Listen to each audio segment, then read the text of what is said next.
Relation start करने से पहले हम सबसे पहले उसके बारे में 2-4 मिनट की कुछ थ्योरी डिस्कस कर लेते हैं, जिससे एक्सरसाइज करने में और समझने में हमें प्रॉब्लम नहीं हो। तो सबसे पहले रिलेशंस कितने प्रकार के होते हैं? Number 1 reflexive relation, number 2 symmetric relation, number 3 transitive relation and the number 4 is equivalence relation.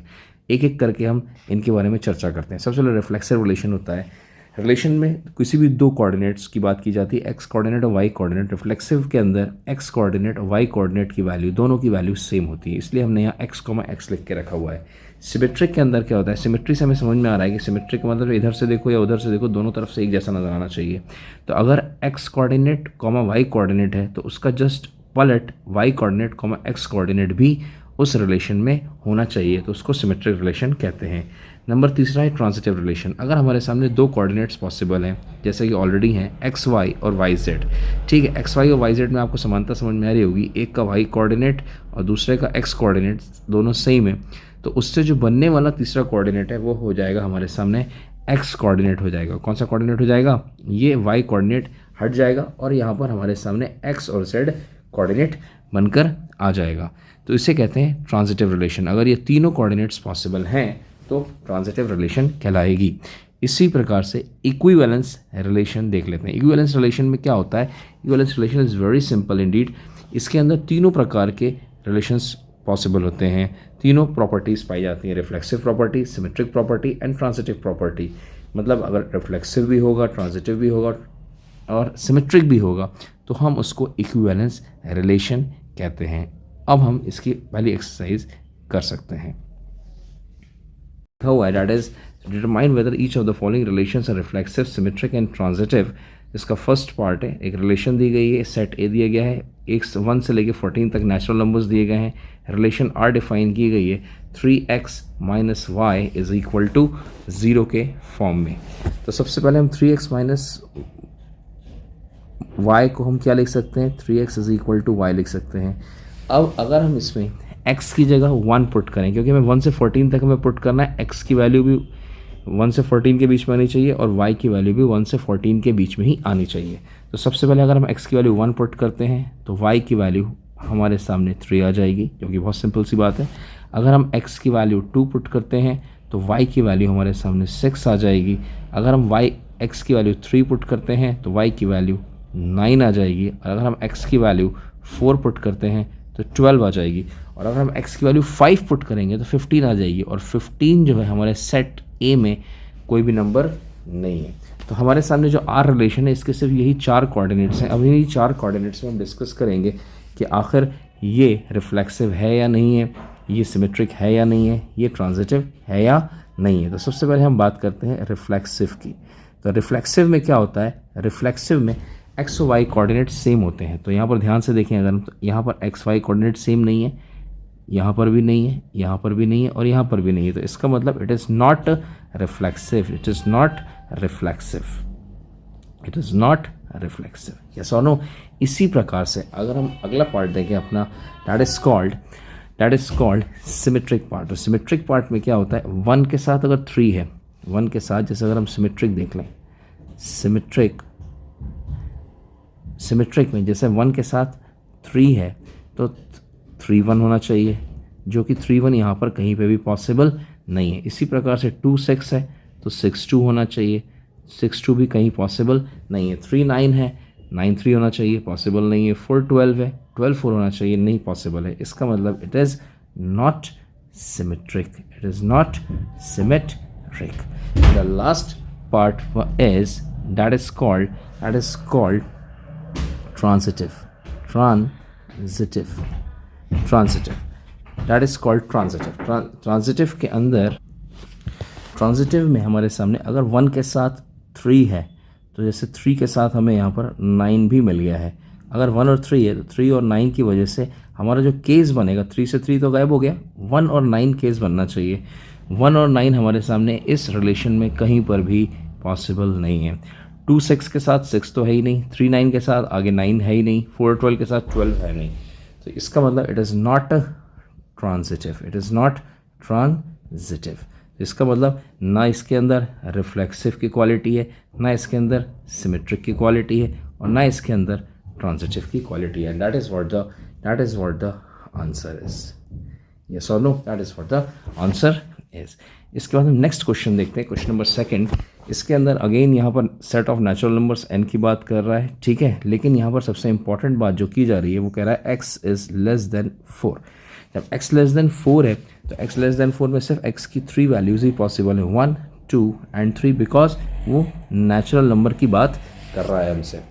तो इसका मतलब हमारे सामने अब हम x और y के कोऑर्डिनेट्स अगेन बनाएंगे. x और y के जब हम कोऑर्डिनेट्स बनाएंगे तो यहाँ पर कौन कौन से बन जाएंगे. हम x की वैल्यू 1 पुट करेंगे तो 1 के साथ में 1 + 5, दिस इज़ व्हाट द यहाँ पर हमें पुट करना है. y is equal to x + 5 में तो 1 के साथ क्या आ जाएगा, 6 आ जाएगा, 2 के साथ 7 आ जाएगा, 3 के साथ 8 आ जाएगा. तो ये हमारे सामने 3 रिलेशन के ऑर्डर्ड पेयर्स बन गए हैं. अब हमें ये चेक करना है कि ये रिफ्लेक्सिव है या नहीं है. तो सबसे पहले हम रिफ्लेक्सिव चेक करते हैं, रिफ्लेक्सिव है या नहीं. रिफ्लेक्सिव में x और y कोऑर्डिनेट्स की वैल्यू सेम होनी चाहिए, जो कि पहले वाले में नहीं है, दूसरे वाले में भी नहीं है, तीसरे वाले में भी नहीं है. इसका मतलब it is not reflexive. It is not reflexive. Number second है हमारे सामने, नंबर सेकंड पार्ट है, that is called symmetric. Symmetric check कर लेते हैं हम. सिमेट्रिक में क्या होता है भाई, 1 6 के साथ 6 1 होना चाहिए, जो कि पॉसिबल नहीं है. 2 7 के साथ 7 2 होना चाहिए, पॉसिबल नहीं है. 3 8 के साथ 8 3 होना चाहिए, जो कि पॉसिबल नहीं है. Again it is not symmetric. This are very simple questions, हम बहुत आसानी से इनको समझ सकते हैं. And the last part is that is called transitive. Transitive के अगले अगर हम चेक करेंगे तो 1 6 के साथ कोई 6 वाला पेयर होना चाहिए. तो 6 तो यहाँ पर कोई भी नहीं है, ना ये है ना ही ये है. इसी प्रकार से 2 7 के साथ यहाँ पर 7 होना चाहिए, तो 7 भी x कोऑर्डिनेट में कहीं भी नहीं है. इसी प्रकार से 3 8 के साथ हमारे सामने 8x कोऑर्डिनेट होना चाहिए, जो कि बिल्कुल भी नहीं है. तो यहाँ पर अगेन ट्रांजिटिव का केस भी पॉसिबल नहीं है. इसका मतलब हम कह सकते हैं कि यहाँ पर ना रिफ्लेक्सिव की क्वालिटी पाई जा रही है, ना सिमेट्रिक की क्वालिटी पाई जा रही है, और ना ही ट्रांजिटिव की क्वालिटी पाई जा रही है. दिस आर द क्रॉस, ये क्रॉस है, मतलब नहीं है. In short this are the answers. Next question देखते हैं, थर्ड पार्ट. अगर एक रिलेशन हमारे सामने दिया जा रहा है, that is called set A 1 2 3 4 5 6 x y is divisible by x. तो y जो है वो डिविजिबल बाय x है. तो सबसे पहले हमें x और y के कोऑर्डिनेट्स बनाने पड़ेंगे. तो देख लेते हैं भाई, y is divisible by x. y is divisible by x का मतलब ये है कि y अपॉन x, पहले आप समझ लें, y अपॉन x मतलब नीचे वाला, और इससे जो आंसर आना चाहिए वो रिमाइंडर हमारा 0 आना चाहिए. सिंपल सी बात है, बहुत आसान है. तो हम x की वैल्यू क्या लें, बहुत आसान है भाई, 1 के साथ 2 ले लीजिए, ठीक है कि नहीं है. x कोऑर्डिनेट 1 2, y कोऑर्डिनेट तो 2/1 डिविजिबल है. इसी प्रकार से 1 भी आएगा, 1 भी आ जाएगा, क्योंकि 1/1 इज ऑल्सो डिविजिबल.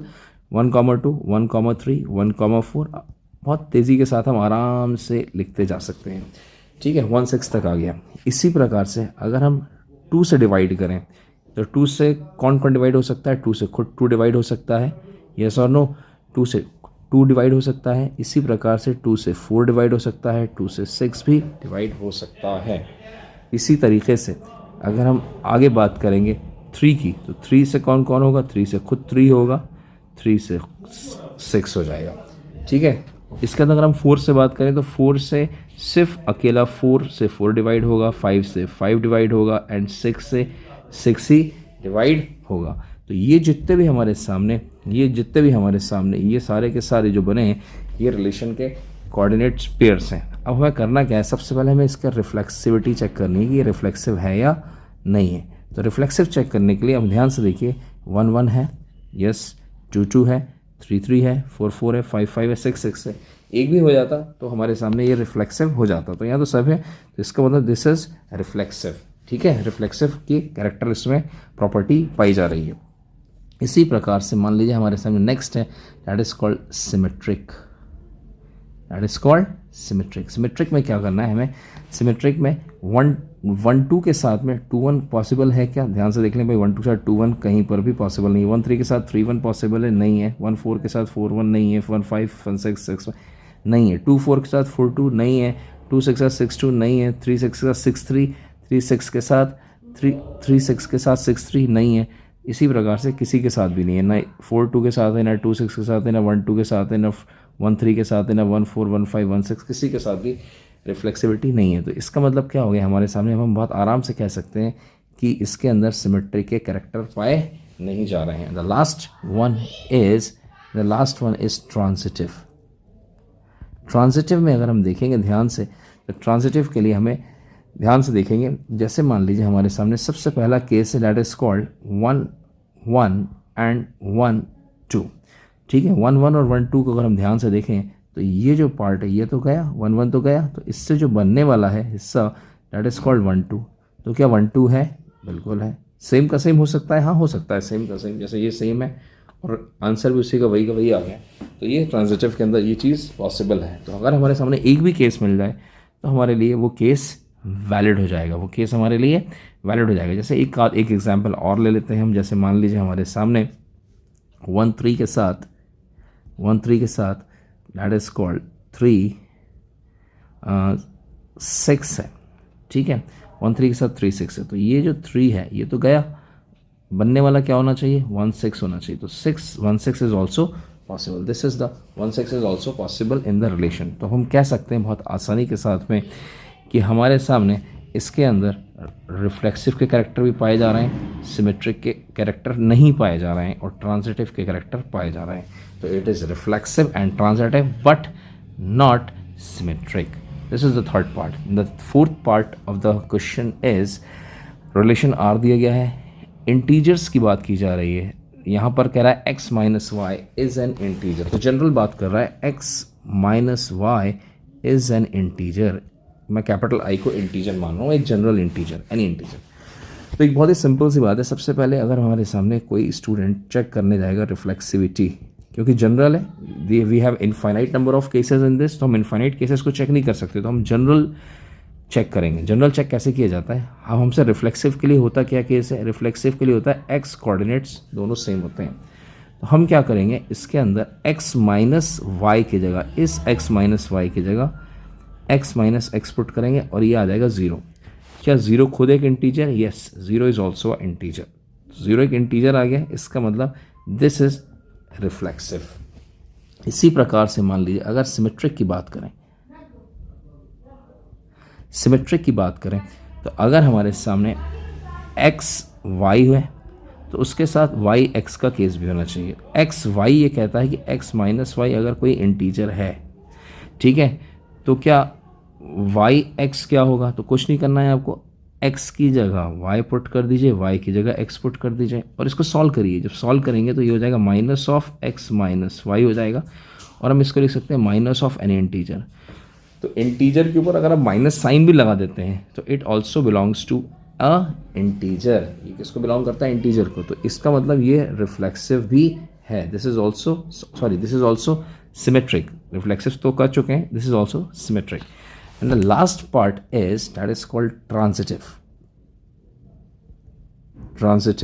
तो ट्रांजिटिव में हमें क्या करना है, अगर हमारे सामने मान लीजिए एक्स वाई है, वाई जेड है, तो हमारे सामने जो आने वाला केस होना चाहिए वो एक्स जेड केस होना चाहिए। तो हम एक काम करते हैं, सबसे पहले हमने एक्स वाई का रिलेशन बनाया, x minus y is any integer I1 मान लीजिए। जरूरी नहीं कि कोई एक इंटीजर है, कोई भी इंटीजर हो सकता है, तो हमने जनरल I1 मान लिया। इसी प्रकार से वाई जेड केस से वाई माइनस जेड हो जाएगा I2। हमें क्या चाहिए? हमें इससे चाहिए एक्स माइनस जेड, और आना क्या चाहिए? इसकी वैल्यू एक इंटीजर आनी चाहिए। ठीक है, तो हमने क्या किया, हमने इसको ऐड कर दिया। क्या कर दिया? इन दोनों को ऐड किया। जैसे हमने इनको ऐड किया तो y से y कैंसिल हो गया, automatically x minus z is equal to I1 plus I2 आ गया। अगर आप कोई भी दो इंटीजर्स को ऐड करते हैं I1 प्लस I2 तो वो एक इंटीजर ही आता है, और हमको चाहिए भी इंटीजर ही। तो इसका मतलब ये क्या हो गया? This is also transitive. तो इसका मतलब हम ये कह सकते हैं कि ये रिफ्लेक्सिव भी है, सिमेट्रिक भी है और ट्रांजिटिव भी है। और अगर कोई इंसान जनरल बात करना चाहे तो इसको इक्विवेलेंस रिलेशन भी कह सकता है। तो हमारे सामने रिफ्लेक्सिव, सिमेट्रिक, ट्रांजिटिव, इक्विवेलेंस, कुछ भी हम इसको कह सकते हैं। This is what the part number 4 is. Part number 5 is they are very logical question. जैसे कि सबसे पहला क्वेश्चन है हमारे सामने, the very first question is, यहाँ पर साफ साफ हमें नज़र आ रहा है x and y work at the same place, x and y live in the same locality. ये दोनों अलग अलग सवाल हैं, A B C D E, we have 5 question in this. तो सबसे पहले अगर हम ध्यान से देखें तो ए और बी का आंसर एक जैसा ही होगा, क्योंकि सिर्फ ज़रा सा वर्डिंग्स चेंज की गई हैं, दोनों का मीनिंग सेम है। सेम लोकेलिटी में काम करना या सेम जगह पर रहना एक ही बात है। तो अगर मान लीजिए कोई मुझसे कहे कि गीता और गीता एक ही जगह पे रहते हैं, तो सही है, गीता और गीता एक जगह पे रहते हैं क्योंकि गीता एक ही आदमी है, तो इसलिए यहाँ पर एक्स कोऑर्डिनेट होगा। तो यहाँ पर हम कह सकते हैं कि ये रिफ्लेक्सिव है, ये रिफ्लेक्सिव है। तो ये ए का भी आंसर है और बी का भी आंसर हो जाएगा। ठीक है, इसी प्रकार से अगर हमसे कोई कहे कि मान लीजिए that is what, x y की बात करें, मान लीजिए अगर गीता और सीता दो हैं, एक्स और वाई हैं, एक जगह पे रहते हैं, तो अगर कोई कहे सीता और गीता एक ही जगह पे रहते हैं या एक ही जगह पे काम करते हैं, तो क्या ये पॉसिबल है? Yes, it is also possible. तो ये सिमेट्रिक भी है, तो ये सिमेट्रिक भी है। इसी प्रकार से मान लीजिए हमारे सामने अगर हमसे कोई कहे गीता, सीता और सीता रीटा, ठीक है, एक जगह पे काम करते हैं या एक जगह पे रहते हैं, तो इसका मतलब क्या हो गया? क्या गीता और रीटा भी उसी जगह पे काम करेंगे? ऑब्वियस है भाई, अगर गीता सीता एक जगह पे काम कर रहे हैं और सीता तो उसी जगह पे काम कर रही है, तो उसके साथ रीटा भी काम कर रही है, तो जाहिर सी बात है ये गीता और ये रीटा भी उसी जगह पे काम कर रही होगी। इट मीन्स दैट कि ये दोनों ए और बी पार्ट रिफ्लेक्सिव भी हैं, सिमेट्रिक भी हैं और ट्रांजिटिव भी हैं। ठीक है, इसी तरह से हम नेक्स्ट पार्ट देखते हैं, दैट इज़ सी पार्ट। अब हमसे कह रहा है सी पार्ट में क्या कह रहा है भाई? सी पार्ट हमारा कुछ इस प्रकार से कह रहा है, x is exactly 7 centimetre taller than y. अब एक्स एक बंदा है, कोई भी आदमी है, मान लो ये एक्स है, टॉलर है, कितना टॉलर है भाई? 7 सेंटीमीटर। तो यहाँ 7 सेंटीमीटर टॉल है, तो मतलब यहाँ से यहाँ तक की लंबाई 7 हो गई, ये सोनो। तो अब जाहिर सी बात है, जब 7 सेंटीमीटर है तो ऐसा हो सकता है क्या कि x is 7 centimetre taller then x, क्योंकि रिफ्लेक्सिव में एक्स और वाई की जगह भी एक्स आना चाहिए। तो ऐसा हो सकता है कोई अपने आप से ही कोई कहे कि मैं अपने से 7 सेंटीमीटर लंबा हूँ? ऐसा पॉसिबल नहीं है। तो रिफ्लेक्सिव का ये केस पॉसिबल नहीं है।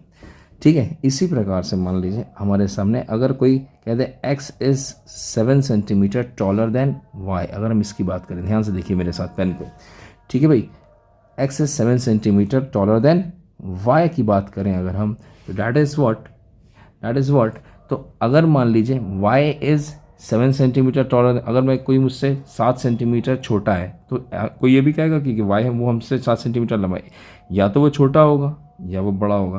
तो इसका मतलब क्या हो गया हमारे सामने? वो सिमेट्रिक भी नहीं है, इसी प्रकार से मान लीजिए हमारे सामने अगर मान लीजिए ये एक्स है, ये वाई है, अब कह रहा है जाहिर सी बात है y is 7 centimetre taller than z. मान लीजिए ये वाई लिखा हुआ है, ओके, वाई लिखा हुआ है जस्ट सपोज, ठीक है। तो अब वाई 7 सेंटीमीटर टॉलर है, तो जाहिर सी बात है 7 सेंटीमीटर टॉलर, तो ये जेड हो गया, और जो इससे छोटा है, तो ऐसा हो सकता है क्या कि इन दोनों से जो बनने वाला ट्रांजिटिव का जो केस है वो ये कहे कि x is 7 centimetre taller than Z. तो अगर हम ध्यान से देखें तो यहाँ भी 7 है, तो एक्स जो है वो इससे 14 सेंटीमीटर टॉल है, लंबा है, 7 सेंटीमीटर नहीं। इसका मतलब यहाँ पर सिमेट्रिक का केस, ट्रांजिटिव का जो केस है वो भी इनवैलिड हो गया है। इट मीन्स दैट कि यहाँ पर ना तो ये रिफ्लेक्सिव है, ना ये सिमेट्रिक है, और ना ये ट्रांजिटिव है। यस और no? And the last part is X is wife of Y या X is father of Y. Relation है, तो रिलेशन हमेशा एक जैसा होता है। अब आप मुझे एक बात बताइए, ऐसा हो सकता है कोई कहे कि मैं अपनी वाइफ हूँ, मैं अपनी पत्नी हूँ, कोई अपने लिए कह सकता है मैं खुद की पत्नी हूँ? तो ये पॉसिबल नहीं। तो इसका मतलब ये रिफ्लेक्सिव नहीं है। कोई ये कह सकता है x is father of x, मैं अपना ही बाप हूँ, सो ये पॉसिबल नहीं। तो इसका भी रिफ्लेक्सिव पॉसिबल नहीं है। इसी तरह सिमेट्रिक की बात करें, अगर मान लीजिए कोई मुझसे कहे कि ये मेरी पत्नी है, तो कोई सामने एक पत्नी बन गया, ठीक है, अगर एक पत्नी बन गया तो ऐसा हो सकता है कि पत्नी भी बोले कि ये मेरी पत्नी है, वो तो बोलेगी ये मेरा पति है, तो this is also not symmetric. तो सिमेट्रिक का केस भी दोनों के लिए पॉसिबल नहीं, क्योंकि एक ही बाप होगा, एक ही बेटा होगा, ये नहीं हो सकता कि दोनों एक दूसरे इंटरचेंजेबल नहीं हो सकते। And the last one is, अगर मान लीजिए कोई एक्स वाई की वाइफ है और मान लीजिए वाई जेड की वाइफ है, तो अगर ये वाइफ है, एक्स इज़ वाइफ, तो ये वाइफ है तो ये फीमेल हो गया और ये मेल हो गया, ये मेल है और ये जाहिर सी बात है अब जो भी हो, तो अगर ये फीमेल है तो ये क्या कह रहा है, y is wife of z, तो वाई वाइफ हो ही नहीं सकती क्योंकि वाइफ तो मेल कैरेक्टर है ना, तो ये वाइफ कैसे बन सकता है। इट मीन्स दैट कि ये ट्रांजिटिव का केस भी इनमें पॉसिबल नहीं है, ठीक है कि नहीं है। और इसी तरह से अगर हम एक्स फादर की बात करें, तो अगर मान लीजिए x is father of y, मान लीजिए ये फादर है, मतलब ये फादर है और ये सन है, y is father of z, तो ये हो गया इसका फादर और ये इसका सन, ठीक है।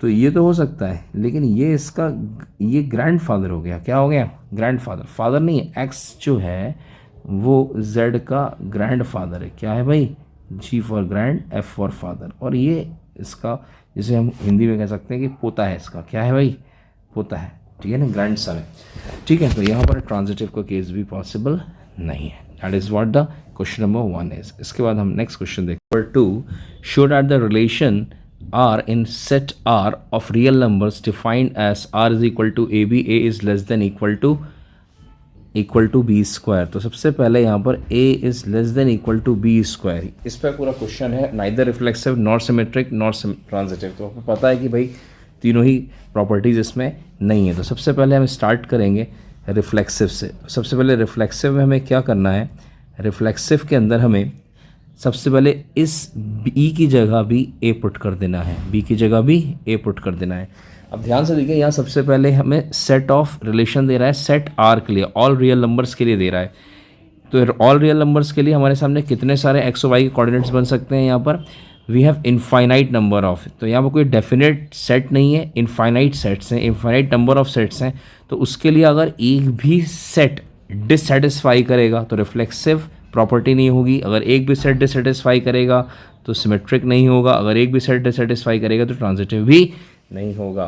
तो हमें क्या करना है, सबसे पहले हमें अपना कोई भी एक ऐसा पॉइंट ढूंढना है जिससे वो डिससेटिस्फाई हो जाए। अगर ऐसा हो जाता है तो इसका मतलब नॉट रिफ्लेक्सिव है। तो सबसे पहले अगर हम ध्यान से देखें तो 0.5 अगर हम ए की जगह पुट करेंगे तो 0.5 का होल स्क्वायर, 0.5 की जो वैल्यू है डैट इज़ इक्वल टू 0.25। तो ध्यान से देखिए 0.5 लेस देन 0.25 ये एब्सोल्युटली रॉन्ग है। तो इसका मतलब 0.5 जो वैल्यू है, सेट की जो वैल्यू है, रियल नंबर है, वो इसको डिससेटिस्फाई कर रहा है। इसका मतलब ये यहाँ पर नॉट रिफ्लेक्सिव हो गया है, ठीक है भाई। नेक्स्ट हमारे सामने है, that is the next one is that is symmetric. Symmetric में हमें क्या करना है, सिमेट्रिक में हमें दो चीज़ें दी जाती हैं हमारे सामने, a कॉमा बी और b कॉमा ए सेटिस्फाई कराना है। b कॉमा ए जो है हम इसको सही मानेंगे, ठीक है, पुट करेंगे, और b कॉमा ए को हम डिससेटिस्फाई करने की कोशिश करेंगे। तो सबसे पहले इससे जो सेट निकल कर आएगा that is a less than equal to B square, और इससे जो निकल कर आएगा वो आएगा b is less than equal to a square. सिर्फ हमें वैल्यूज़ को अलट पलट करना है, और अगर एक भी कोऑर्डिनेट, एक भी एक्स वाई की वैल्यू हमारे सामने इसमें डिससेटिस्फाई कर गई तो ओवरऑल ये नॉन सिमेट्रिक हो जाएगा, मतलब सिमेट्रिक नहीं होगा।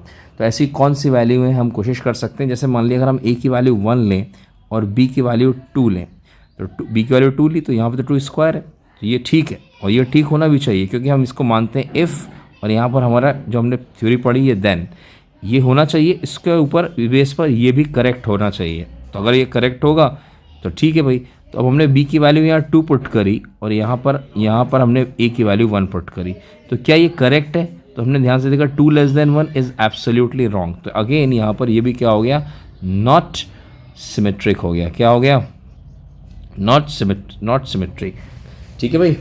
इसके बाद नंबर नेक्स्ट है हमारे सामने, that is what, the transitive case, ठीक है भाई, क्योंकि we have infinite number of sets, तो अगर एक भी डिससेटिस्फाई करेगा तो इसका मतलब वो वो ओवरऑल सिमेट्री प्रॉपर्टी नहीं पाई जाएगी, रिफ्लेक्सिव प्रॉपर्टी नहीं पाई जाएगी। चाहे बहुत सारों में पाई जाए, लेकिन अगर एक में भी नहीं पाई जाएगी तो फिर किसी में भी नहीं पाई जाएगी, क्योंकि वो ऑल रियल नंबर्स की बात कर रहा है। इसके बाद हमसे ट्रांजिटिव की बात कर रहा है, तो ट्रांजिटिव में कहता है if A B B C THEN then A C होना चाहिए। ठीक है, अगर ए बी है तो ए बी के लिए होगा a less than equal to B square, b c के लिए b less than equal to c square, और ए सी के लिए ये ऑटोमेटिकली होना चाहिए। ये दोनों हमको करेक्ट लेने हैं, किसी भी तरीके से हमें इन दोनों को करेक्ट लेना है। तो मान लीजिए हमने a की वैल्यू 3 ले ली है ना, और b की वैल्यू हमने 2 ले ली, तो 2 का स्क्वायर हो गया, b की वैल्यू 2 लिए और स्क्वायर इस पर लगा हुआ है, तो ये देखिए 3 इज़ लेस देन 4 हो गया, तो ये करेक्ट है।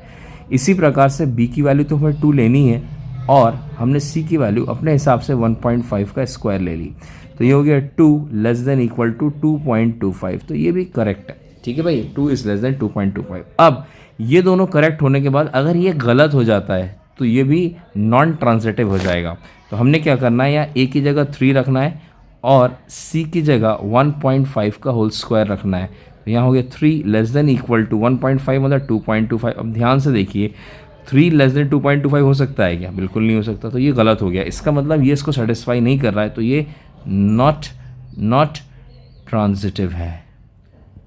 इसका मतलब जो फाइनल आंसर हमारे सामने आ रहा है, ना ही ये रिफ्लेक्सिव है हमारे सामने, ना ही ये रिफ्लेक्सिव है हमारे सामने, ना ही ये सिमेट्रिक है और ना ही ये ट्रांजिटिव है। तो इसका इसी प्रकार से अगला सवाल देखते हैं। नेक्स्ट क्वेश्चन है हमारे सामने, बहुत ही सिंपल क्वेश्चन दिया गया है। Check whether the relation is defined for the set 1 2 3 4 5 6 a B b is equal to a plus 1। ठीक है, तो इससे जो हमारे सामने जो सेट्स बनेंगे, तो आप a की वैल्यू क्या है भाई 1 2 3 4 5 6, b की वैल्यू भी 1 2 3 4 5 6 में से ही होनी चाहिए। तो अब हम सबसे पहले कोऑर्डिनेट्स बनाते हैं। तो सबसे पहले अगर हम a की वैल्यू यहाँ पर हम 1 रख देते हैं, क्या रख देते हैं भाई 1, तो यहाँ पर आ जाएगा 1 के साथ 2 का रिलेशन, क्योंकि 1 + 1 2। इसी प्रकार से 2 के साथ 3, क्योंकि एक बढ़ाना है, 3 के साथ एक बढ़ाया 4, 4 के साथ 5 एंड 5 के साथ 6, 6 के साथ 7 आ जाएगा। 7 यहाँ पर कहीं है नहीं, तो इसलिए ये सेट नहीं इंक्लूड किया जा सकता। समझा दिया है मैंने इसीलिए। अब इसके बाद हमसे कह रहा है कि भाई सबसे पहले किसको देखना है हमको, रिफ्लेक्सिव को देखना है ना, रिफ्लेक्सिव। तो रिफ्लेक्सिव की अगर हम बात करें तो रिफ्लेक्सिव में ध्यान से देखो, कहीं पर भी किसी भी सेट में a और b की वैल्यू या x और y की वैल्यू बराबर नहीं है, तो ये रिफ्लेक्सिव नहीं है। इसी प्रकार से अगर हम सिमेट्रिक की बात करें, सिमेट्रिक की, तो सिमेट्रिक में क्या होता है भाई, अलट पलट होना चाहिए। मतलब 1 के साथ 2 1, इसमें तो नहीं है। ठीक है, 2 3 के साथ नहीं है, 3 4 के साथ 4 3 नहीं है, 4 5 के साथ 5 4 कहीं पे भी नहीं है, 5 6 का 6 5 यहाँ पे भी नहीं है, तो ये सिमेट्रिक भी पॉसिबल नहीं है। इसी तरीके से हमारे सामने ट्रांजिटिव में क्या हो सकता है, तो transitive is very simple case. Again the transitive में हमें मान लीजिए हमने 1 2 के साथ किसी ने 2 3 ले लिया। ठीक है, 1 2 है, 2 3 है, दोनों है, लेकिन इससे जो निकलने वाला जो कोऑर्डिनेट होगा, जो इससे निकलने वाली जो रिलेशन होनी चाहिए वो होनी चाहिए 1, 3 का कोऑर्डिनेट। तो 1, 3 आई थिंक यहाँ पर कहीं पर भी पॉसिबल नहीं है, तो ये ट्रांजिटिव को शो नहीं कर रहा। इसी प्रकार से अगर आप ऊपर रेड कलर से जो मैंने लिखा उस पर अगर देखेंगे 2 3 को अगर आप ले लें, तो 2 3 में 2 3 से क्या बनने वाला है, डैट इज़ 2 4 बनने वाला है, लेकिन 2 4 आप देखोगे कहीं पे भी नहीं है। इसी प्रकार से अगर आप मान लीजिए ये वाला देख लें 3 4 एंड 4 5, तो ये दोनों तो इससे क्या बनेगा, डैट इज़ 3 5 बनेगा, लेकिन 3 5 हमारे सामने कहीं पर भी नहीं है। इसी प्रकार से अगर हम इस सेट को ले लें, ये वाले सेट को 4 5 और 5 6 को, तो इससे जो ट्रांजिटिव का रिलेशन बनेगा वो 4, 6 बनेगा, लेकिन 4 6 हमारे सामने नहीं है। इसलिए हम कह सकते हैं कि ये जो हमारे सामने आंसर जो आ रहा है that is what, non transitive. तो यहाँ पर ना रिफ्लेक्सिव का कैरेक्टर है, ना सिमेट्री का कैरेक्टर है, और ना ही ट्रांजिटिव का कैरेक्टर है, और हमें इसमें यहाँ पर यही पता करना था। This is what the answer is. Next question number 4 है हमारे सामने, that is show that the relation R in R, ध्यान रखिएगा आर मतलब ये रियल नंबर्स है, is defined as R a b, a is less than equal to b, is reflexive and transitive but not symmetric. तो ये हमें proof करना है। तो सबसे पहले हमारे सामने हमें a less than equal to b लिख लेना चाहिए, जो सबसे इंपॉर्टेंट है, क्योंकि ऑल रियल नंबर्स के लिए बात कर रहा है। तो we have infinite number of coordinates, we have infinite number of sets. तो इसमें अगर एक भी डिससेटिस्फाई करेगा तो रिफ्लेक्सिव नहीं होगा, अगर एक भी डिससेटिस्फाई करेगा तो सिमेट्रिक नहीं होगा, अगर एक भी डिससेटिस्फाई करेगा तो ट्रांजिटिव नहीं होगा। तो सबसे पहले जो हम उठाने जा रहे हैं दैट इज रिफ्लेक्सिव, हाँ या ना। रिफ्लेक्सिव में क्या होने वाला है, सबसे पहले आपको क्या करना है, इस a less than equal to b की जगह भी a रख दीजिए। अब इनफाइनाइट नंबर ऑफ नंबर्स में कोई भी एक नंबर उठा लो आप, दुनिया का कोई भी नंबर। अच्छा, a लेस देन और इक्वल टू, इसका मतलब होता है लेस देन और, मतलब या तो लेस हो या इक्वल हो, दोनों में से कोई भी एक चीज़ सेटिस्फाई करनी चाहिए। तो एक बात तो समझ में आ रही है, ये हमेशा इक्वल टू हमेशा रहेगा। कोई भी नंबर आप ले लो, 1 ले लो तो 1 इक्वल टू 1, 5 ले लो तो 5 इक्वल टू 5, -1 ले लो तो -1 इक्वल टू -1, 0.5 ले लो 0.5 इक्वल टू 0.5। तो यहाँ पर रिफ्लेक्सिव का जो कैरेक्टर है वो इसको सेटिस्फाई कर रहा है। इसके बाद नंबर नेक्स्ट है हमारे सामने सिमेट्री। सिमेट्री का जो कैरेक्टर है that is what, a b अगर है तो बी ए हमारे सामने उसको सेटिस्फाई करना चाहिए। तो अगर a less than equal to b है, ठीक है, तो a less than equal to b, अगर मान लीजिए किसी ने कहा कि हमारे सामने 1 लेस देन इक्वल टू 2, तो यहाँ पर अब b की जगह क्या लिखोगे, 2 लेस देन इक्वल टू 1। तो क्या ये सही है, ये तो सही लेना है, लेकिन क्या ये इसके बाद सही हो रहा है, तो ये सही नहीं है। इसका मतलब इट इज़ नॉट सिमेट्रिक, ये सिमेट्रिक नहीं है। इसी तरीके से बहुत ही सिंपल सा क्वेश्चन है ट्रांजिटिव, लास्ट केस है हमारे सामने, ट्रांजिटिव का केस है। ट्रांजिटिव में क्या कहता है, if A B B c होगा देन ए सी बी होगा, ठीक है। तो अब सबसे पहले हम देखते हैं भाई इससे क्या बनने वाला है, that is A less than equal to B, इससे बनने वाला है that is B less than equal to C, और यहाँ पर इससे जो बनेगा A less than equal to C बनेगा, ठीक है। ये दोनों तो हमको करेक्ट लेना ही लेना है किसी भी तरीके से। मान लीजिए अगर किसी ने हमसे कहा, ये कॉमन सेंस भी है कि अगर ए बी से छोटा है और बी सी से छोटा है तो ए सी से छोटा होगा, तो कॉमन सेंस से हम कह सकते हैं कि ट्रांजिटिव कैरेक्टर है। लेकिन फिर भी एक एग्जांपल ले लेते हैं। अगर हम मान लीजिए 2 is less than equal to 3 किसी ने ले लिया, और इस p की वैल्यू 3 ली है तो यहाँ 3 रखिए, और इससे बड़ी कोई भी वैल्यू ले लो, 5 ले लो, तो जाहिर सी बात है a की वैल्यू यहाँ 2 पुट कर दीजिए, और जो c की वैल्यू आपने ली है वो यहाँ 5 पुट कर दीजिए। तो 2 लेस देन इक्वल टू 5 सही है क्या, हाँ सही है। तो इसका मतलब इसके अंदर ट्रांजिटिव के कैरेक्टर भी हैं। तो जो हमसे प्रूफ करने के लिए कहा गया था रिफ्लेक्सिव और सिमेट्रिक है, तो वो दोनों तो यहाँ पर है, लेकिन अगर नॉट सिमेट्रिक है तो ये भी यहाँ पर हमारे सामने प्रूव हुआ है कि ये नॉट सिमेट्रिक है। नेक्स्ट क्वेश्चन है हमारे सामने, check whether the relation R in capital R, ये रियल नंबर्स है, is defined by relation R A is less than equal to B cube. अभी A is less than equal to B square वाला question कर चुके हैं हम, बिल्कुल उसी टाइप का ही सवाल है। सबसे पहले हम A less than equal to B cube रखते हैं, ठीक है भाई, A less than equal to B cube है ये, तो यहाँ पर डेट इज करना है। तो सबसे पहले हमें क्या करना है, हमें इसमें सबसे पहले रिफ्लेक्सिव को चेक करना है, और यहाँ पर again we have infinite number of sets. तो इनफाइनाइट नंबर ऑफ सेट्स में अगर एक भी सेट डिससेटिस्फाई करेगा तो वो प्रॉपर्टी पाई नहीं जाएगी। तो हमें क्या करना है, A less than equal to A cube रख देना है, ठीक है। सबसे आसान वैल्यू, अगर हम 0.1 रखें ए की वैल्यू, और यहाँ पे भी 0.1 रखें, क्योंकि क्यूब लगा है फंक्शन में तो क्यूब लगाना पड़ेगा। तो इससे जो वैल्यू आ जाएगी 0.1 लेस देन इक्वल टू 0.001। क्या ये सही है, नहीं भाई, 0.1 जो है वो तो बड़ा होता है 0.001 से, तो ये रिफ्लेक्सिव का जो कैरेक्टर है वो इसमें नहीं पाया जा रहा है, ठीक है भाई, पहली चीज़। दूसरा है हमारे सामने है सिमेट्री का कैरेक्टर। अब इस सिमेट्री इसमें पाई जा रही है या नहीं पाई जा रही, तो A less than equal to B cube अगर है तो क्या पलट दो भाई, क्योंकि सिमेट्री में पलट, ए की जगह बी और बी की जगह ए, तो क्या b less than equal to A cube आएगा, हाँ या ना, क्या ये ऐसा आएगा। तो हम बहुत आराम से कह सकते हैं कि अगर हम ए की वैल्यू 1 लिख लें, क्योंकि हमको ये तो सही रखना ही है, पहला वाला, देन वाला चेक किया जाता है, जिसको हम इफ़ करके मानते हैं वो हमें करेक्ट ही लेना है। तो ये हमने ले लिया 2 का क्यूब, ठीक है। अब हमने उल्टा करके पुट किया, तो 2 बी की जगह रखा और ए की जगह 1 रखा। ध्यान से देखिए 1 का क्यूब तो 1 ही हो जाएगा, 2 लेस देन 1 क्या करेक्ट है? नहीं, करेक्ट नहीं है। इसका मतलब इसमें सिमेट्री का जो करेक्टर है वो भी पाया नहीं जा रहा है। तीसरा पार्ट है हमारा ट्रांजिटिव। ट्रांजिटिव के अंदर हमें क्या करना है भाई? If A less than equal to B cube, yes और नो होगा, और B less than equal to C cube भी होगा, तो क्या A less than equal to C cube हो सकता है? तो हमें कुछ ऐसे एग्जांपल्स लेने जिससे हम कोशिश करें कि डिससेटिस्फाई करें। तो सबसे पहले हमने एक काम किया, हमने ए की वैल्यू यहाँ पर 9 ले ली, ठीक है, और बी की वैल्यू हमने ले ली 3, तो 3 का क्यूब हुआ। तो यहाँ हो गया a 9 is less than equal to 27, तो ये करेक्ट है क्योंकि हमें करेक्ट लेना ही है। इफ़ मतलब सारे कंडीशंस करेक्ट लेनी है। बी की जगह हमने यहाँ 3 रखा, लेस देन इक्वल टू क्या रखना है भाई?